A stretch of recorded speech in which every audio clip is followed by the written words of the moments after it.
दोस्तों, क्या आपको पता है वेताल क्या होते हैं? अगर आपको लग रहा है कि वेताल भी भूत प्रेत की कोई प्रजाति होती होगी, अगर उनका सामना किसी इंसान से हो जाए तो वो उन्हें नुकसान पहुंचाने की कोशिश करते हैं, लेकिन ये सच नहीं है। इस वीडियो को देखने के बाद आपको पता चल जाएगा आखिर वेताल क्या होते हैं, उनका स्वभाव कैसा होता है और क्या किसी का सामना होने के बाद वो सीधे तौर पर उन्हें नुकसान पहुंचाते हैं या नहीं। इसी के साथ वेताल पीड़ा क्या होती है और एक ऐसी सच्ची घटना जिसमें आयुष्मान नाम के लड़के का सामना एक वेताल से हुआ था और उसके बाद क्या हुआ, वो आपको कहानी में जानने को मिलेगा। लेकिन सबसे पहले बात करते हैं आखिर वेताल क्या होते हैं। वेताल कोई भूत प्रेत की प्रजाति नहीं है, ऐसा कोई जीव नहीं है जो मरने के बाद ऐसे वेताल बन गया है, बल्कि वेताल एक अलग तरह के जीव हैं जो जिंदा हैं, धरती पर मौजूद हैं, लेकिन हम अपनी इन आंखों से उन्हें सामने से देख नहीं सकते। जैसे प्राचीन काल से ही कई जीवों के पास ऐसी शक्तियां हैं कि वो हमारी आंखों के सामने रहते हुए भी हमें नजर नहीं आते। हमारी आंखों का दायरा कुछ चीजों को देख सकता है, भौतिक चीजों को, लेकिन कुछ चीजें ऐसी हैं जो हमें सामने से नजर नहीं आती, लेकिन वो मौजूद है। वेताल भी एक ऐसे ही जीव है जो कि हमारी इस दुनिया में रहते हैं और हमारा सामना कभी कभी उनसे हो जाता है। अब आप सोच रहे होंगे कि वेताल जरूर कोई शक्तिशाली जीव होते होंगे जो हमें नुकसान पहुंचाते हैं, एक नेगेटिव एनर्जी, लेकिन ऐसा नहीं है। वेताल ना तो नेगेटिव एनर्जी है ना पॉजिटिव एनर्जी है। जैसे कि इंसान, हम ना नेगेटिव है ना पॉजिटिव है। वो हमारा व्यवहार तय करता है कि हम नेगेटिव ज्यादा कर रहे हैं या पॉजिटिव ज्यादा कर रहे हैं। वेताल भी इसी तरह से एक जीव है, लेकिन हमसे बहुत ज्यादा शक्तिशाली। अगर उनका सामना किसी ऐसे बुरे इंसान से हो जो उसका बुरा करना चाहता हो, तो समझ लीजिए कि वेताल एक बहुत नेगेटिव एनर्जी है। लेकिन दक्षिण भारत में वेताल के कई मंदिर भी हैं जहां पर वेताल की पूजा होती है। उस जगह माना जाता है कि वेताल एक पॉजिटिव एनर्जी है और गांवों की, शहरों की रक्षा भी करते हैं और बुरी चीजें, बुरी शक्तियां उन जगहों से दूर रहती हैं। तो आप समझ गए होंगे आखिर वेताल क्या होते हैं। अब मैं आपको बताता हूं आखिर वेताल पीड़ा क्या होती है। मान लीजिए कि अगर किसी वेताल का सामना किसी इंसान से हो तो वो वेताल उस इंसान के सामने होगा, लेकिन उसे नजर नहीं आएगा और ना उसे नुकसान पहुंचाएगा। लेकिन अगर वो इंसान बुरा है और वो वेताल का वास किसी पेड़ पर, किसी गांव की सुरक्षा के लिए हद पर हो और वो बुरा इंसान उस गांव को नुकसान पहुंचा रहा हो, उस पेड़ को नुकसान पहुंचा रहा हो, तो वेताल एक तरह से एक नेगेटिव एनर्जी बनकर उस इंसान से बदला लेना शुरू कर देता है, जिसे वेताल पीड़ा कहा जाता है। और वेताल पीड़ा को समझना किसी साधारण तांत्रिक या साधारण बाबा के बस की बात नहीं होती। इसीलिए कहते हैं अगर किसी इंसान पर किसी वेताल का साया हो, वेताल पीड़ा चल रही हो, तो कोई इंसान उसकी मदद नहीं कर सकता, सिर्फ वो अकेला अपनी खुद की मदद कर सकता है। अब ये तो रही वेताल की जानकारी।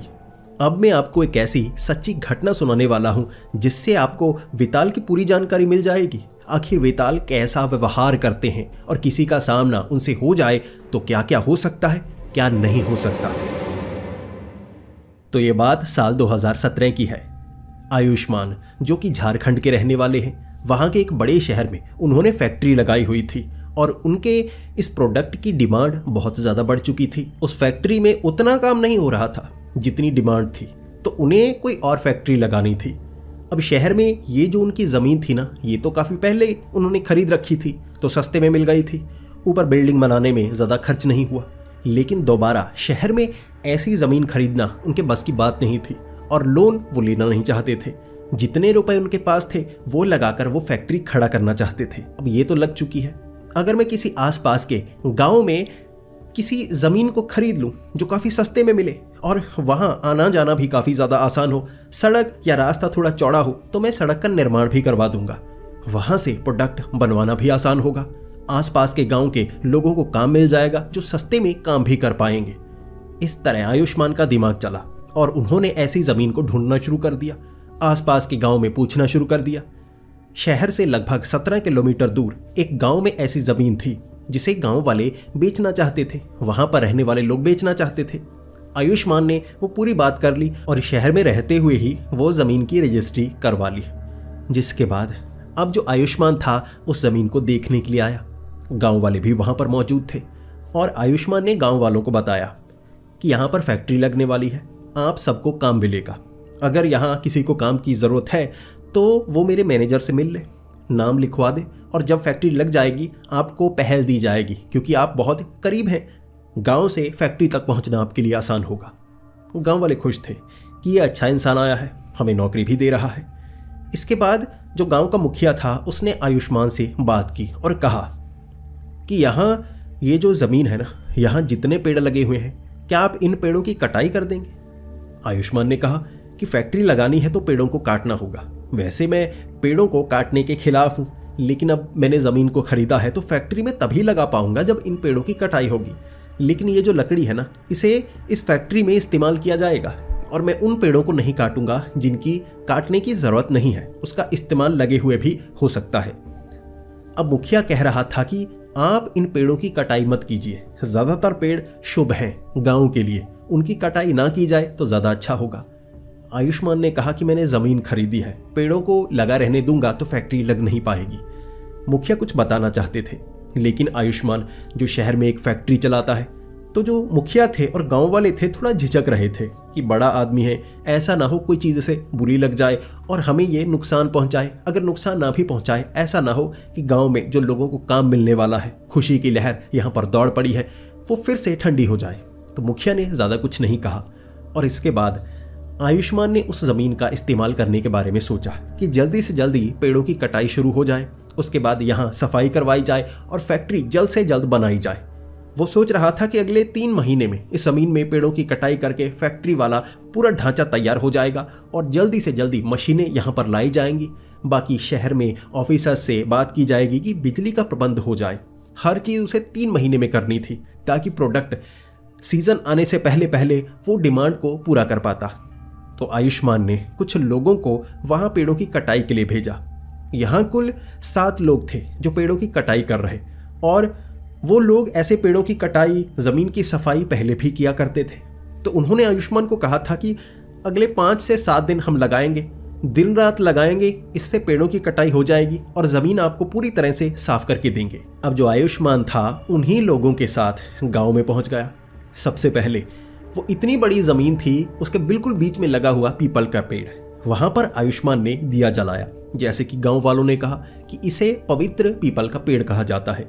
आयुष्मान का मानना था कि इस पेड़ की कटाई तो ज़रूरी है, बिल्कुल ज़मीन के बीच में लगा हुआ है, अब इसे नहीं काटूंगा तो फैक्ट्री का ढांचा यहाँ पर खड़ा कैसे होगा।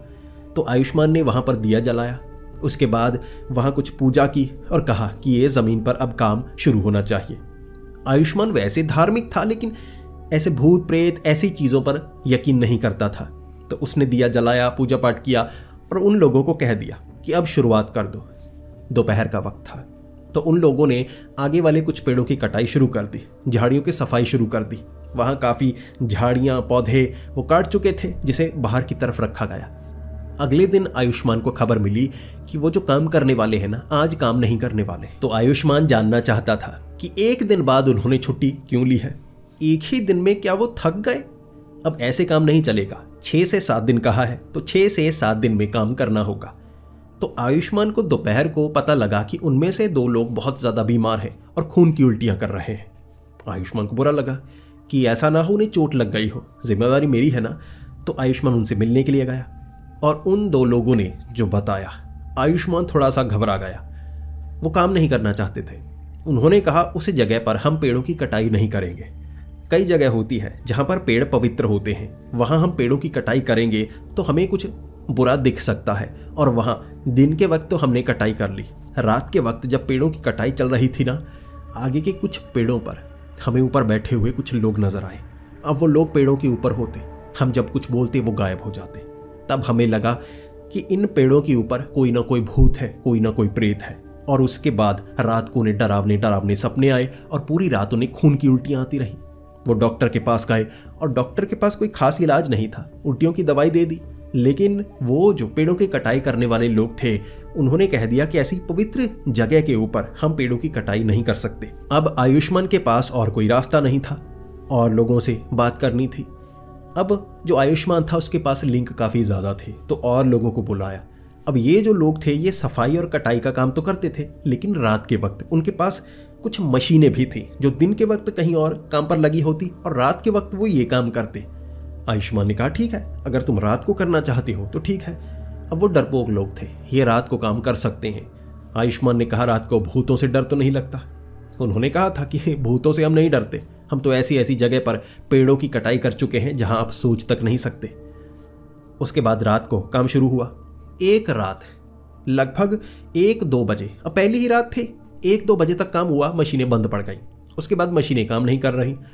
आयुष्मान को उन्होंने वादा किया था कि ये मशीनें हैं बड़ी वाली, हम 5 दिन में काम आपको खत्म करके देंगे। लेकिन दूसरे दिन सुबह सुबह आयुष्मान को फ़ोन आया कि मशीनें बंद पड़ गई हैं, काम आगे बढ़ाया जाएगा। अब हमारे पास 2 बड़ी मशीनें थी जिससे पेड़ों की कटाई आसान होती थी। पहले 2 पेड़ों की कटाई तो हुई, लेकिन फिर मशीनें बंद पड़ गईं, दोनों की दोनों। और अब हाथों से तो कटाई की नहीं जा सकती, तो वो जो मशीनें हैं उन्हें ठीक करवाना होगा। इसके बाद 2 दिन लगे मशीनों को ठीक करवाने के लिए। वहीं पास में मशीनों को खड़ा किया गया गांव में। जो मैकेनिक थे कंपनी वाले वो आए, चेक की मशीनें, ठीक की, और उनका मानना था कि मशीनों में ज़्यादा प्रॉब्लम थी ही नहीं, वायरिंग की छोटी मोटी प्रॉब्लम थी, वो ठीक कर दी। उस रात फिर से काम शुरू हुआ और उसी रात मशीनें फिर से काम नहीं कर रही, बीच में बंद पड़ गई। और उन लोगों को पेड़ों के ऊपर काले रंग के लोग नजर आए जो उन पर हमला कर रहे थे। ऊपर से आते, चिपकते और गायब हो जाते। 4 लोग गवाह थे कि ऐसा सब कुछ हो रहा है। फिर उन्होंने काम छोड़ दिया। वो कह रहे कि हम ये काम नहीं कर सकते, यहाँ पर भूत प्रेत का साया है और पहली बार ऐसा कुछ उन्हें देखने को मिला है। फिर आयुष्मान परेशानी में, दिन तो बहुत बीत चुके थे, काम आगे बढ़ नहीं पा रहा। कोई 3-4 पेड़ों की कटाई हुई थी, जबकि कई एकड़ की वो जमीन, इतने पेड़ लगे हुए, उनकी कटाई कब की जाएगी, उनकी सफाई कब की जाएगी? और सीजन आने वाला है, प्रोडक्ट जल्द से जल्द बनाना है। अगर प्रोडक्ट बनाने में देरी हुई तो झंझट बढ़ जाएगा। अब पहले से डिमांड इतनी ज़्यादा है, कोई और अगर फैक्ट्री लगा गया भाई वो काम सारा का सारा ले जाएगा और फिर ये छोटी कंपनी रह जाएगी, कंपटीशन में फंस जाएगी, फिर काम आगे बढ़ाना मुश्किल होगा। तो बहुत ज़्यादा टेंशन में आयुष्मान को लगा कि मैं करूं तो करूं क्या।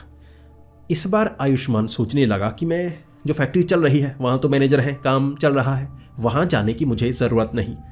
जो नई फैक्ट्री लगने वाली है उसे देख कर आता हूँ, तो वहाँ पर मैं रात गुजारूंगा, देखूंगा सबको क्या नज़र आता है, क्या घटना वहाँ पर घटती है। अब फिर से बाहरी शहर से कुछ लोगों को बुलाया गया जो पेड़ों की कटाई, झाड़ियों की कटाई, ज़मीन की सफाई करते थे।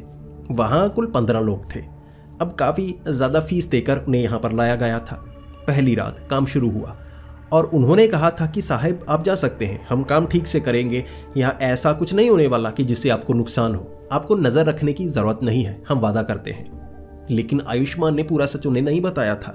आयुष्मान ने कहा कि मैं आंखों के सामने सब कुछ होता हुआ देखना चाहता हूँ। उनके पास भी मशीनें थी, जैसे इलेक्ट्रिक मशीनें पेड़ों को काटने के लिए।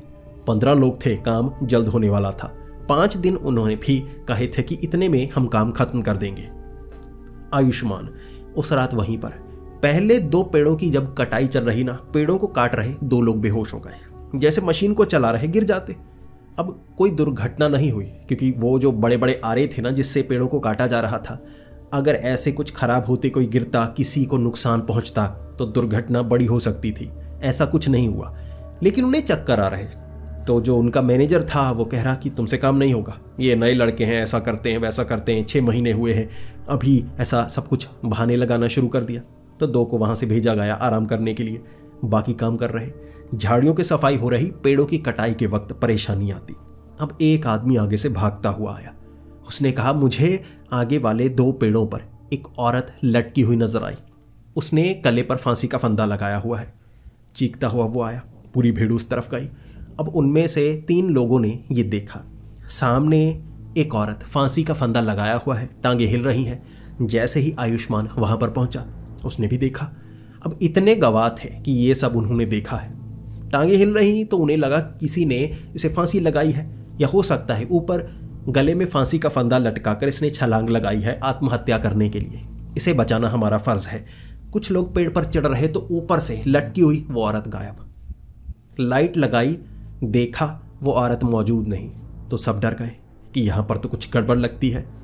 फिर पेड़ों के ऊपर काले काले लोग नजर आए, परछाइयाँ थी, जितनी रोशनी मारते नजर कुछ नहीं आता, जैसे उनका रंग काला हो, आंखें मुंह कुछ मौजूद नहीं, परछाई की तरह। अब इसके बाद जो आयुष्मान था वो अपनी आंखों से देख चुका कि ये चीज है। अब बाकी लोग वहां काम नहीं करना चाहते थे, तो वो लोग मशीनें लेकर बाहर की तरफ आने लगे। और कहने लगे कि यहाँ पर पेड़ों की कटाई नहीं की जा सकती, कुछ बहुत परेशानी है। अब आयुष्मान इतना गुस्से में था, इतनी स्ट्रेस थी उसे, वो पागल होने की कगार पर, और वहीं पर उसने कहा कि मैं यहाँ पर रुकूंगा, देखूंगा ये क्या चीज़ें हो रही हैं, इन्हें भगाना होगा। वो उसी पीपल के पेड़ के पास गया जहाँ दिया जलाया था, उसके नीचे बैठ गया और अपने सर को पकड़कर ऐसे खींचने लगा। उसे सबसे पहले बताया गया था कि इस ज़मीन का सबसे पवित्र पेड़ वो पीपल का पेड़ है, उसे गलती से भी मत काटना। वहीं उस पेड़ के नीचे बैठकर जो आयुष्मान था वो कहने लगा कि तुम जो भी हो, ये मेरी ज़मीन है, मुझे मेरी ज़मीन पर काम करने दो। कहाँ से आते हो, कहाँ चले जाते हो, मुझे मेरा काम करने दो। अब उस पीपल के पेड़ के ऊपर से एक आवाज़ आई। कहीं और से आवाज़ नहीं आई थी, परछाइयाँ दिखती, लोग दिखते, जैसे मरे हुए लोग दर्शन देते, लेकिन यहाँ पर उसे आवाज़ सुनाई दी और उस आवाज़ ने कहा कि गलती से भी पेड़ को काटने की कोशिश मत करना, ये मेरे पेड़ हैं और अगर तुम आगे भी कोशिश करते रहोगे तो तुम्हें ज़्यादा नुकसान होगा। तुम हो जो ये काम करवा रहे हो, तो अब से नुकसान तुम्हें होगा। जब ये आवाज़ आयुष्मान ने सुनी तो वो डर गया। अब इतना सब देखने के बाद कोई इंसान अगर डरा होगा तो और कितना ज़्यादा डरेगा। उसने भी कह दिया कि मैं सारे पेड़ों को कटवाऊंगा, ज़मीन मैंने खरीदी है, मैं यहाँ फैक्ट्री लगाऊंगा, तुम रोकने वाले होते कौन हो। बस ये कहा, सामने से कोई आवाज़ नहीं आई। आयुष्मान वहाँ 1 घंटे रहा, जिसके बाद जब ज़मीन से निकलकर आधी रात को घर वापस आया, घर आते ही उसे दरवाज़ा खोलते ही चक्कर आए कि सर सीधा ज़मीन से टकराया। और उसके बाद उस रात उसे भयानक सपने आए कि वो उसी जंगल में है और जंगल में कई पेड़ों से पकड़ने की कोशिश कर रहे हैं और पकड़कर पेड़ एक पीपल के पेड़ के पास लेकर जाते हैं और वो पीपल का पेड़ उसे फाड़ कर मार डालता है। बेहोश था, पूरी रात रहा, सपने आते रहे। सुबह उठा तो बहुत ज़्यादा डर गया। फिर याद आया कि वो झूठी थी चीज़ें, सपने थे। रात को वो ज़मीन पर गया था, वो जो खरीदी थी, वहाँ से वापस आया, दरवाज़ा खोला था तो चक्कर आ रहे थे। अब उसे याद आया, पहले उसे लग रहा था कि वो मरेगा, इतनी बुरी घटनाएं हो रही हैं, सपना असली जैसा लग रहा था।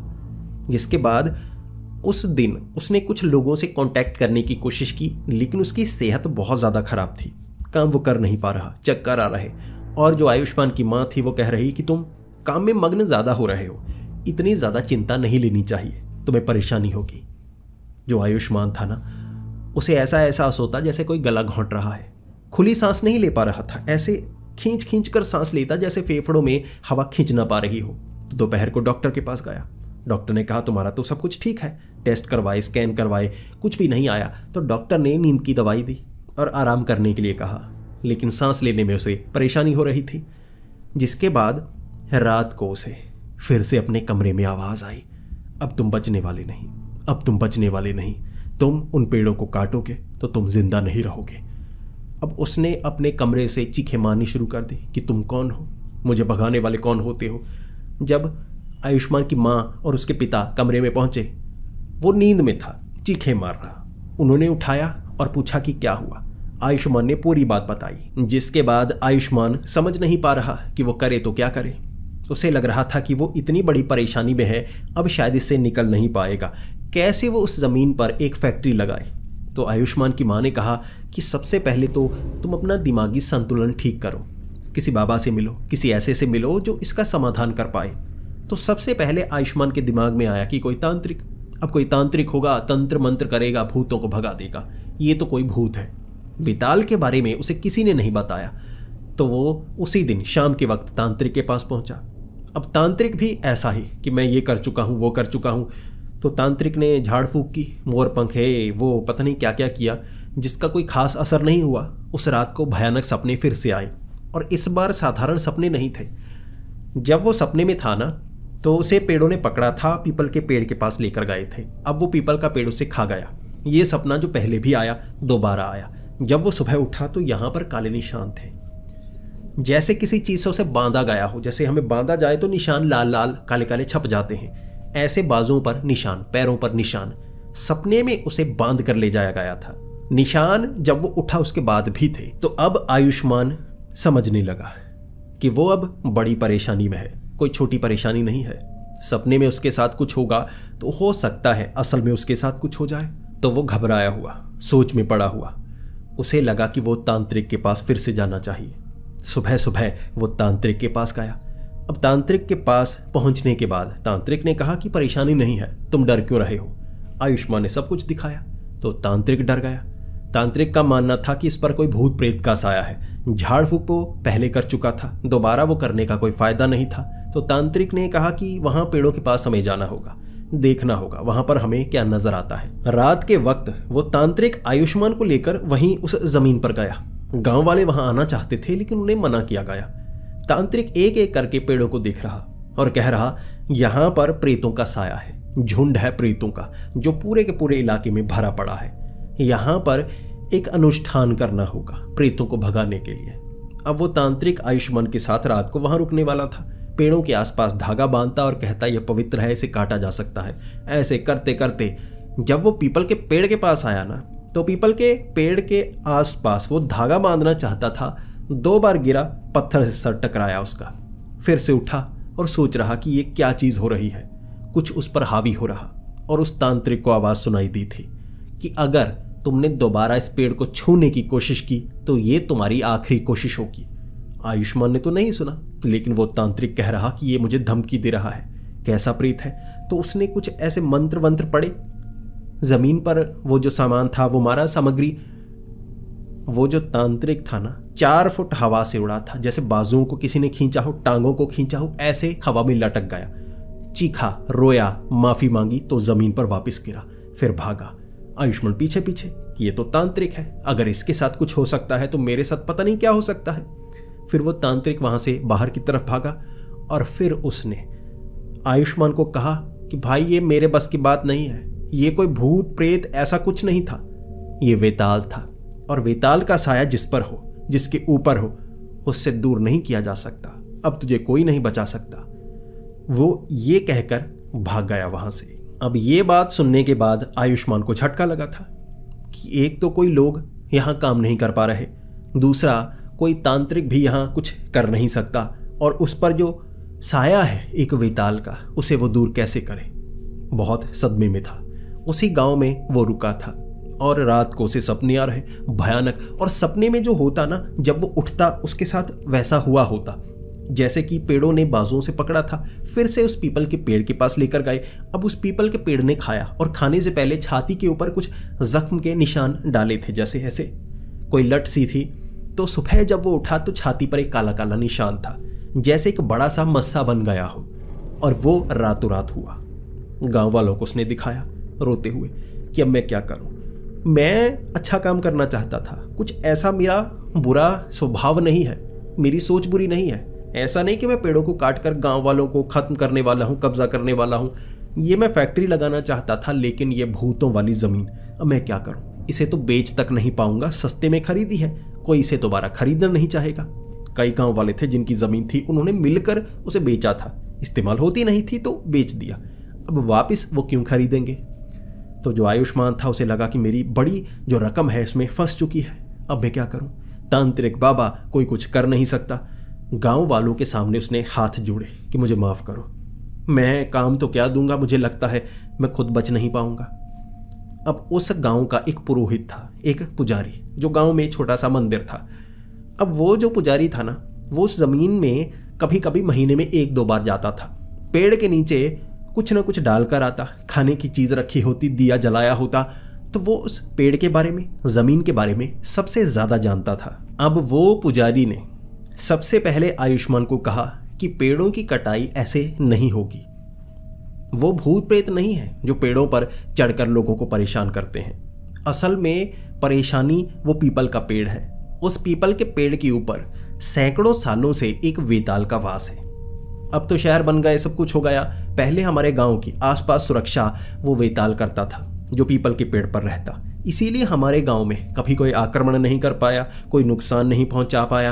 रात के वक्त अगर लुटेरे यहां आते तो कई बार मरे हुए पाए जाते।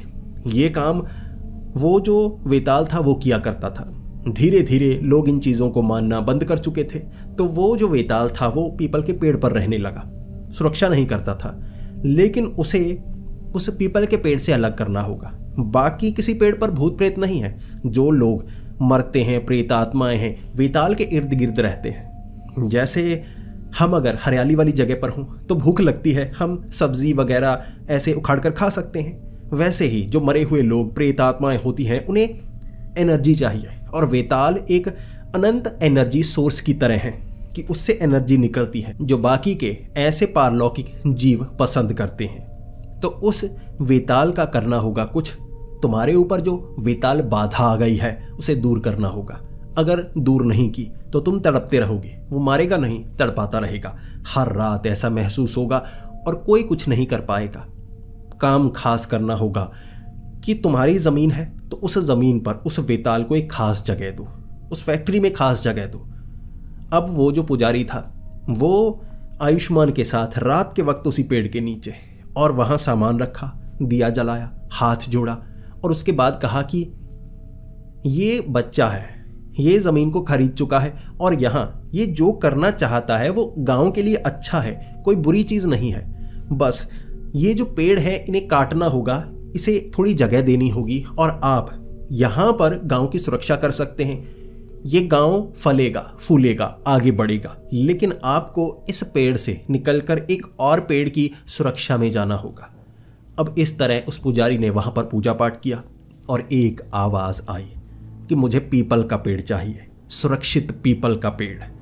फिर उस पुजारी ने आयुष्मान को कहा कि तुम्हें एक पीपल का पेड़ लगाना होगा, उस पीपल के पेड़ पर इसे लेकर जाना होगा, फिर वो पीपल का पेड़ इस वेताल का, और ये पेड़ को तुम काट पाओगे, बाकी पेड़ों को काट पाओगे, और पेड़ जहाँ तुम लगा सकते हो वहाँ लगा देना, ताकि इसे अच्छा लगे, तुम्हें अच्छा लगे, और तुम्हारी फैक्ट्री की ये सुरक्षा करेगा। इसके बाद आयुष्मान ने 2-4 दिनों तक ऐसा ही किया, प्लानिंग की पूरी कि वो पेड़ है कहाँ लगाया जा सकता है।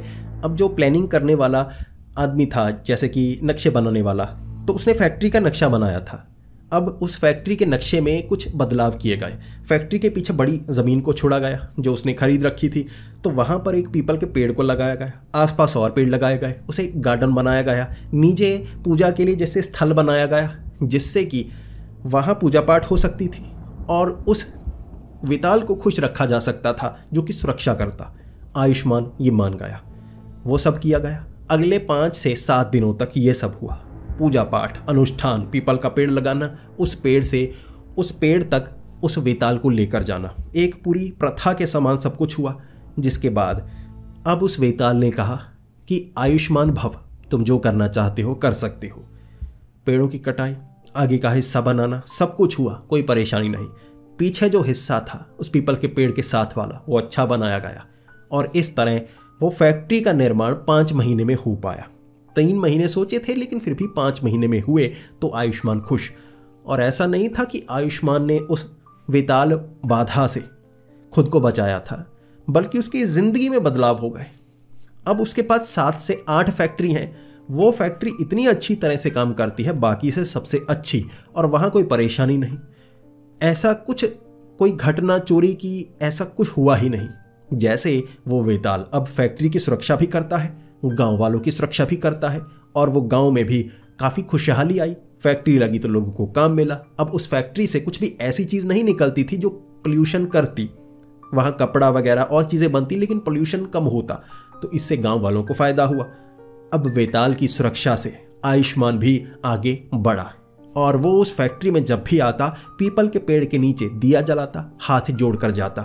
और जैसे वो वेताल जो पहले, क्योंकि आयुष्मान पेड़ काटने वाला था, तो वो नेगेटिव एनर्जी बनकर उस पर श्राप की तरह, वेताल बाधा की तरह हावी हो रहा था। लेकिन जैसे ही आयुष्मान ने पूजा पाठ किया, खुद मांगा कि मैं ये करना चाहता हूँ, तो उसे आशीर्वाद मिला, जिसके बाद उसकी ज़िंदगी बदली।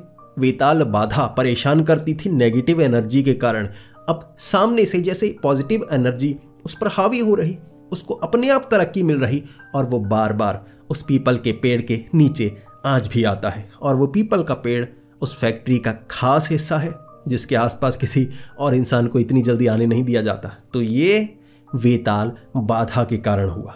वेताल बाधा कह सकते हैं किसी इंसान का विनाश भी कर सकती है, और वही वेताल अगर खुश हो तो आपको वो सब कुछ दे सकता है जो आप चाहते हैं। सुरक्षा, ताकत, पॉजिटिविटी, ये वेताल करते हैं। तो दोस्तों, अब आप बताइए आपको ये कहानी कैसी लगी। अगर आपको ये कहानी पसंद आई हो तो इसे लाइक और शेयर ज़रूर करें। और दोस्तों, इस वीडियो को लाइक ज़रूर करो यार। मैं आपके लिए बीमार होने के बाद भी हर रोज़ एक अच्छी कहानी ला रहा हूँ, तो प्लीज़ इस वीडियो को लाइक ज़रूर करें। अगर आपको ऐसी ही वीडियोस देखना पसंद है तो हमारे इस चैनल को सब्सक्राइब ज़रूर कर लें। तो मिलते हैं अगली वीडियो में, तब तक के लिए डरते रहें।